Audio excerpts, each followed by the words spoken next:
देखिए, अगर आपको एक सिंगल लाइन या वन वे के अंदर या एक डायमेंशन के अंदर अगर कोई चेंज होता है तो वो अगर पता करना हो तो कैसे करते हैं?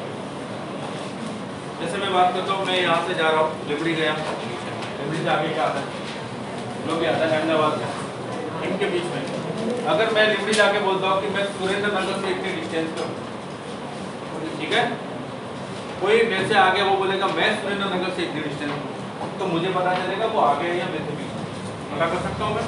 जैसे मान लो ये मैंने एक ऐसा पॉइंट ले लिया जहाँ से मुझे सारे डिस्टेंस मिल रहे हैं, कोई बंदा यहाँ पे है, कोई यहाँ पे, कोई यहाँ पे, तो अब ये सारे अलग अलग पॉइंट हैं, किसी भी एक पॉइंट को यूनिकली डिफाइन कर सकते हैं, समझ आया? ये अपने लिए यूनिक पॉइंट है। कैसे पता चलेगा कि यहाँ से मान लो कोई 3 सेंटीमीटर पे है, कोई 5 सेंटीमीटर है, कोई 7 सेंटीमीटर, पता कर लूँगा। अगर कोई मेरे से पूछे कि 9 सेंटीमीटर पे कौन होगा, तो आप यहाँ से 9 सेंटीमीटर मेजर कर लो, यहाँ ये पॉइंट लिखेंगे, समझ आ गया? ये 1D के, ठीक है। अगर हम 2D की बात करें तो जैसे ये प्लेन इस तरह का, इसके अंदर कोई बोले कि मैं यहाँ से 2 सेंटीमीटर डिस्टेंस पे हूँ, ये भी है, ये भी है, ये भी है, ये सारे के सारे पॉइंट पर 2 सेंटीमीटर डिस्टेंस हो, फिर क्या हो? इसके लिए आपको एक और स्टेप की जरूरत पड़ेगी, समझ आया? जो यहाँ से डिस्टेंस बताएगा, ये बोलेगा कि यहाँ से तो 2 सेंटीमीटर पे है लेकिन यहाँ से 5 सेंटीमीटर, ये यहाँ से 2 है लेकिन यहाँ से 7 सेंटीमीटर, ये यहाँ से 2 है लेकिन यहाँ से 8 सेंटीमीटर, तो आप उस पॉइंट को यूनिकली डिफाइन कर सकते हो कि हाँ ये पॉइंट यही है। अगर मैं आपको बोल दूँ कि यहाँ से 10 सेंटीमीटर और यहाँ से 15 सेंटीमीटर पे कौन सा पॉइंट आएगा, तो आप बता सकते हैं यूनिक पॉइंट यही है। समझ में आया? ठीक है, तो ये होता है आपका कोऑर्डिनेट सिस्टम, क्लियर है? अब कोऑर्डिनेट सिस्टम कई तरह के होते हैं, जैसे एक कार्टेशियन है, रेक्टेंगुलर है, ऑब्लिक होता है, एक पोलर कोऑर्डिनेट सिस्टम होता है, ठीक है। अपने सिलेबस में 2 तरह की है, एक कार्टेशियन या रेक्टेंगुलर कोऑर्डिनेट सिस्टम और एक होता है पोलर कोऑर्डिनेट सिस्टम। रेक्टेंगुलर या कार्टेशियन का मतलब क्या है?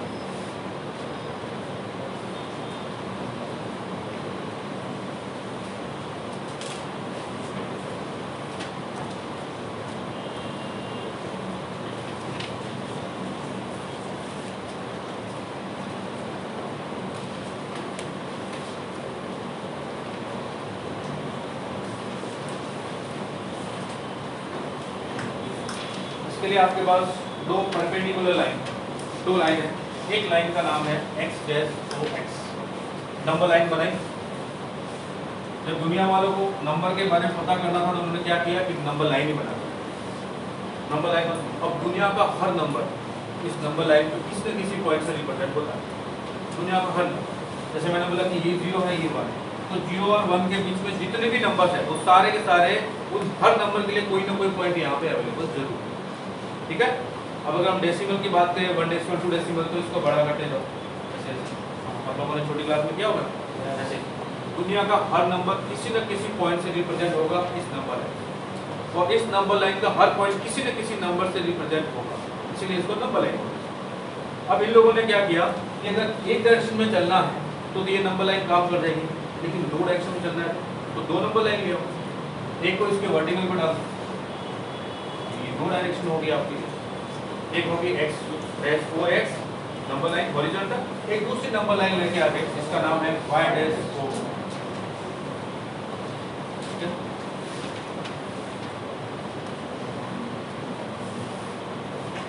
ये 2 नंबर लाइन दोनों को परपेंडिकुलरली ऐसे रख दिया और दोनों एक दूसरे को जिस पॉइंट पे इंटरसेक्ट करते हैं वो बोलते हैं इसका भी 0 इसका भी 0, तो 0 और 0, ठीक है।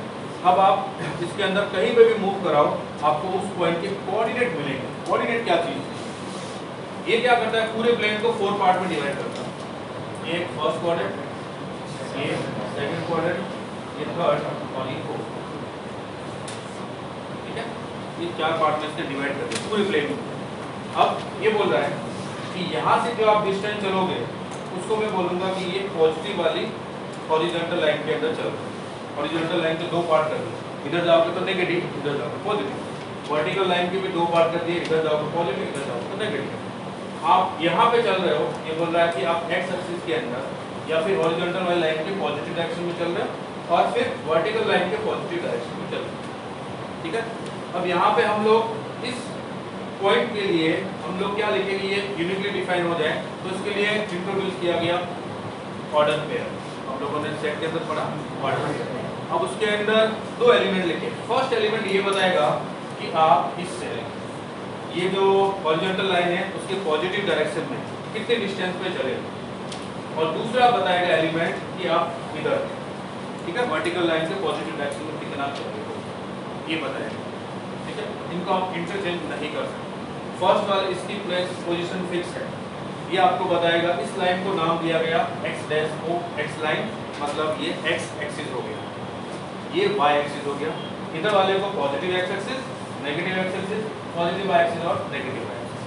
ठीक है, तो अब ये क्या बताएगा, पॉजिटिव x एक्सिस के अंदर कितने डिस्टेंस पे आप चले, ये क्या बताएगा, पॉजिटिव y कितने डिस्टेंस पे। x एक्सिस पे आप कहीं पे भी चलोगे तो उसको बोलेंगे एक्सिस। x एक्सिस पे कहीं पे भी आप कितनी डिस्टेंस कवर करोगे उसको बोलेंगे एक्सिस, और इसको बोलते हैं ऑर्डिनेट, और दोनों को मिला के बोलते हैं कोऑर्डिनेट। इन दोनों को मिलाएंगे तो बोलेंगे कोऑर्डिनेट। अभी इसका नाम रेक्टेंगुलर या कार्टेशियन क्यों पड़ा, क्योंकि किसी भी पॉइंट को आप ज्वाइन करोगे तो रेक्टेंगल बनेगा। किसी भी पॉइंट को ज्वाइन करो, इस पॉइंट को रेक्टेंगल बनेगा, इस पॉइंट को रेक्टेंगल बनेगा, इस पॉइंट को रेक्टेंगल। ठीक है, अब इसका जो x एक्सिस से जो डिस्टेंस है, ये जो डिस्टेंस है x एक्सिस पे, या इसका जो फर्स्ट एलिमेंट है ऑर्डर पेयर का, वो ये बताएगा इस वर्टिकल लाइन से अब परपेंडिकुलरली कितने डिस्टेंस पे हो। इस a का मतलब होता है कि इस लाइन से परपेंडिकुलर कितने डिस्टेंस पे होगा। a का मतलब distance from y axis, distance from y axis. ठीक है, और दूसरा एलिमेंट बताएगा distance from x। x coordinate बताता है आपको डिस्टेंस y से, और y कोऑर्डिनेट बताता है डिस्टेंस x से। ये आपका आ गया कोऑर्डिनेट।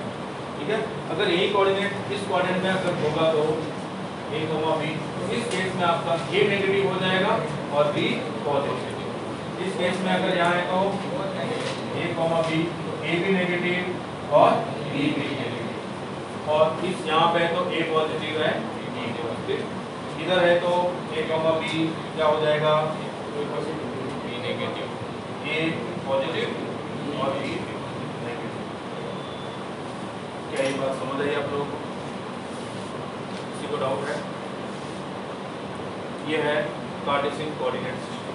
ठीक है, अगर ये दोनों एक्सिस 90 डिग्री एंगल पर नहीं हो तो उसको बोलते हैं ऑब्लिक, जो आप इस लेवल पर नहीं। एक होता है पोलर, जो हम आगे पढ़ेंगे। क्या ये समझ में आया रेक्टेंगुलर कोऑर्डिनेट सिस्टम क्या होता है? ठीक है, देखिए जल्दी से, जैसा लिखा है वैसा लिखो, ऐसा ही आपको समझ में भी आए। वैसे ये चीजें मुझे लगता है आप 8-9 में पढ़िए ना, फिर आगे बढ़ते हैं।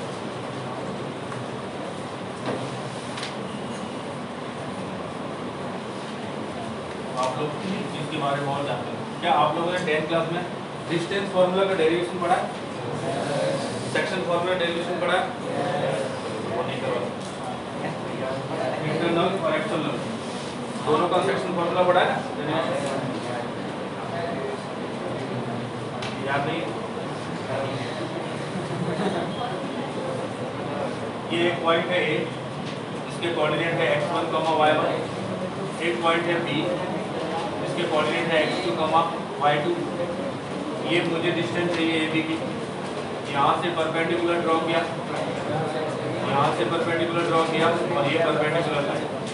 ये कितना हो जाएगा पूरा का पूरा y2, यहाँ से यहाँ तक ये y1, तो ये डिस्टेंस y2 माइनस y1। ये पूरी डिस्टेंस कितनी है x2, ये पूरी डिस्टेंस x1, तो ये डिस्टेंस x2 माइनस x1 आ गई है। अब ये राइट एंगल ट्रायंगल बन गया, बेस परपेंडिकुलर और हाइपोटेन्यूज, तो कितना हो जाएगा AB square equal to x2 minus x1 whole square plus y2 minus y1 whole square. तो यहाँ से आपको AB मिल जाएगा square root of x2 minus x1 whole square plus y2 minus y1 whole square. क्या ये बात आपको समझ में आई? किसी को डाउट है? सेक्शन फॉर्मूला की बात करें तो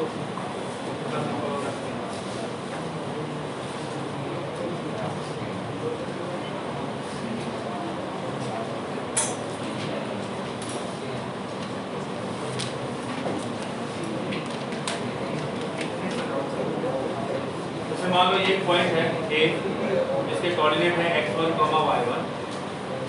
एक दूसरा पॉइंट है बी, इसके कोऑर्डिनेट है x2, y2। एक कोई और पॉइंट है बी, इसके कोऑर्डिनेट है x, y है, और ये इसको n में डिवाइड करता है।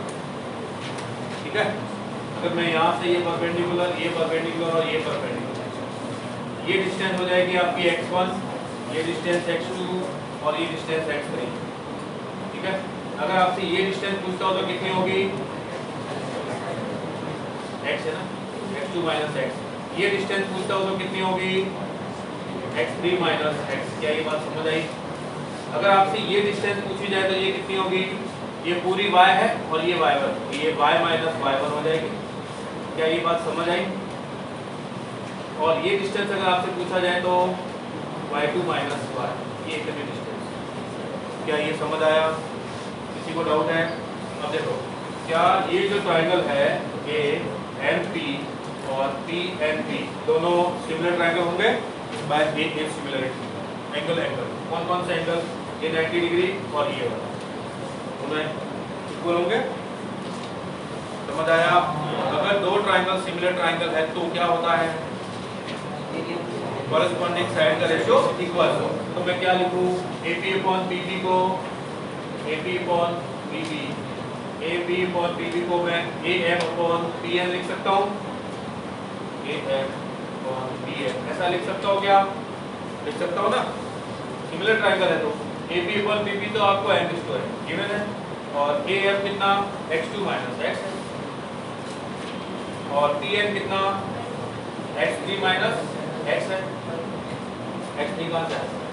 x2 माइनस, ये x माइनस x1, ये मिस्टेक हो गई। ये x है तो x माइनस x1 है, और ये x2 माइनस x है, x माइनस x1 और ये x2 माइनस x। समझ आया ना? इस पॉइंट के कोऑर्डिनेट x1 है, ये x1 है, ये x है, तो इनके बीच में x माइनस x1, ये x3 है तो यहाँ का, और ये x है तो ये कितना हो जाएगा? x3 नहीं है तो x2 माइनस x।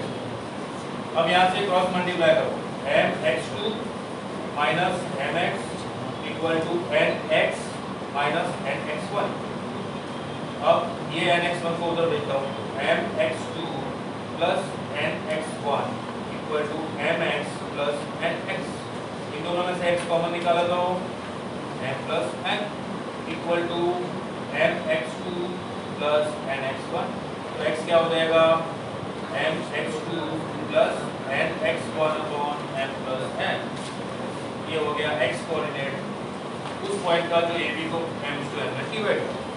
ठीक है, दूसरा वैसे ही y निकालोगे, AP upon PP equal to ये आ जाएगा PM अपॉन BM, तो आपको y मिल जाएगा। y क्या मिलेगा?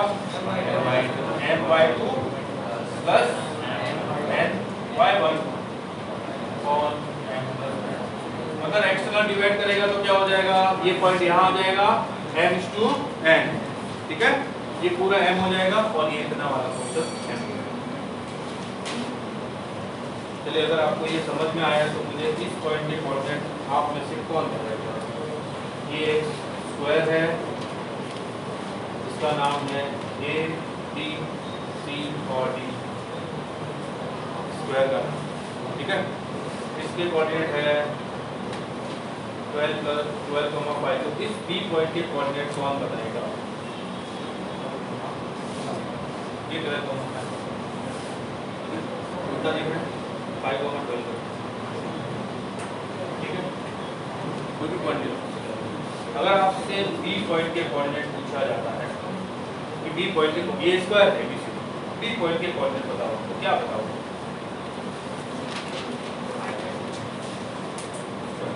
आप लोगों 9th 10th की क्लास जो बड़ी चीजें वो कैसे काम आती है उसको।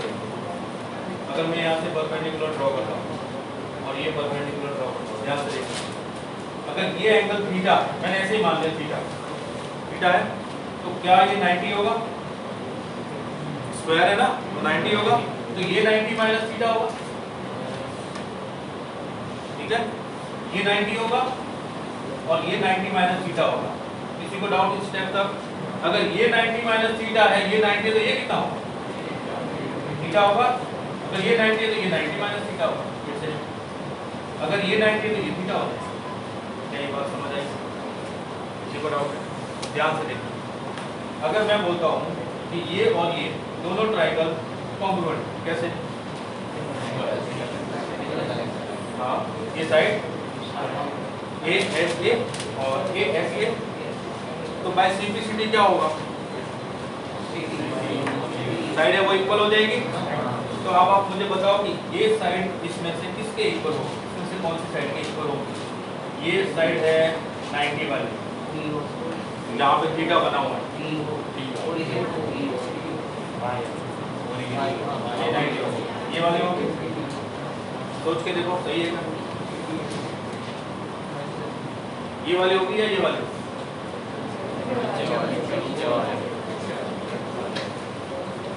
ये होगी ना, ठीक है। ये अरे ये थीटा के जस्ट सामने वाली ये है, इसके थीटा के जस्ट सामने वाली ये है।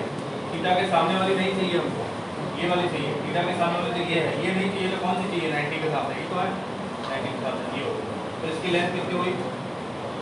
5, ठीक है। अब मुझे बताना इन दोनों ट्रायंगल से अगर ये कॉन्ग्रुएंट है तो क्या लिखूं?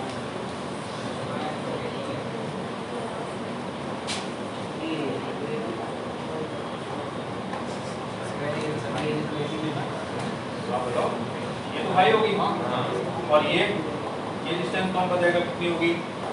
यहाँ पे थीटा बना है, चलो इससे देखो, इन दोनों भी तो कॉन्ग्रुएंट ट्रायंगल है, जहाँ पे थीटा बना है जिसके ऊपर और जिसमें 90 बन रहा है वो आपके पास 5 है, इसमें 90 बन रहा है, थीटा बन रहा है, ये 5 होगा। क्या ये बात समझ में आई? तो अगर आपके पास ये डिस्टेंस है, ये डिस्टेंस है, तो क्या इसका एक्स कोऑर्डिनेट मिल जाएगा? अगर आपके पास ये है तो ये मिल जाएगा, तो वाई कोऑर्डिनेट मिल जाएगा। क्या ये बात समझ आई? या फिर से बताओ, नहीं समझ आया? आगे ये फाई है, बता सकता है कोई ये कितना होगा? नहीं, ऐसा तो पॉसिबल ही नहीं सर। ये साइड है आप ओरिजिन पे हो लिख दो तो 5 होगा और DO इक्वल होगा, DO 5 है, इसके इक्वल होगा सी वाला एंगल 5 के इक्वल, ये वाले पे। अच्छा ऐसा होगा।